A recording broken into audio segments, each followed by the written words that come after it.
Yo, what's going on? Welcome to another episode. Today we're going to be working on the Black Pearl, the E90 335 vibe with the N54, and today we're going to be replacing the fuel sending unit in it.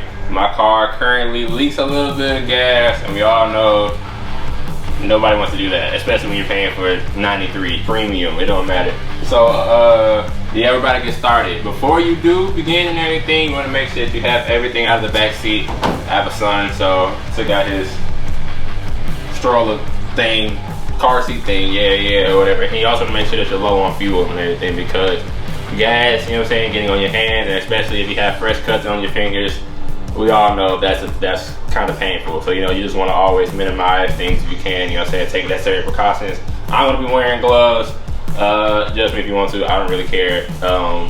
Yeah, let's get started.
Alright, after you install everything, your car's going to probably choke a little bit trying to start up because it doesn't have any fuel to send.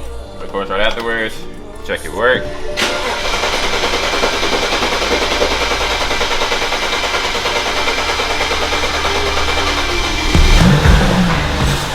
I was a little scared real quick, but it worked though. So, I'm about to go to the gas station.